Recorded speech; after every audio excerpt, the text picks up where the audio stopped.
સુરતમાં ફરી એકવાર હનીટ્રેપનો મામલો સામે આવ્યો।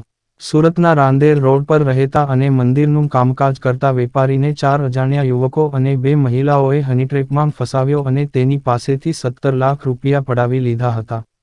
ક્રાઇમ બ્રાન્ચે હનીટ્રેપમાં સામેલ ટોળકીને નવસારીના એરુંગામ પાસે આવેલા કેવલ ફાર્મમાંથી ઝડપી પાડી હતી। ટોળકી પાસેથી કુલ 11 લાખનો મુદ્દામાલ પોલીસે જપ્ત કર્યો છે।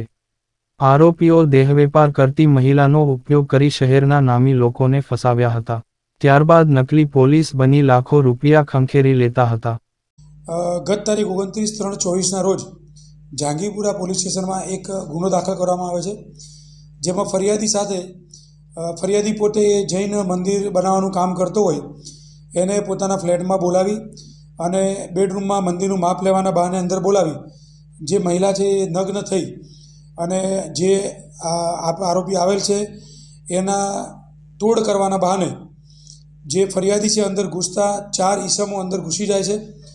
એમાં એક પોલીસના સ્વાંગમાં, એક પત્રકારના સ્વાંગમાં રૂપિયા 17 લાખની માંગણી કરી અને બળજબરીપૂર્વક 17 લાખ રૂપિયા કઢાવી અને આરોપીઓ નાસી જાય છે।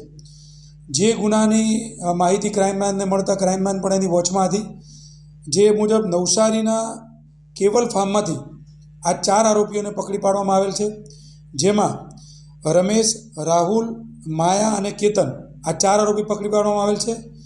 જેમાં રમેશ નામનો આરોપી છે પોલીસનું કાર્ડ રાખી અને ફરિયાદીને ધમકાવી અને પૈસા પડાવવાની એમઓ એની છે। માયા સૈડા નામનો આરોપી જે છે એ પત્રકારનું કાર્ડ રાખે છે અને બીજા 2 આરોપી એના સપોર્ટમાં હોય છે। અને એક જે મહિલા મુખ્ય સૂત્રધાર છે એ વોન્ટેડ છે, એને પકડવા માટેના ક્રાઇમ બ્રાન્ચના પ્રયત્નો ચાલુ છે।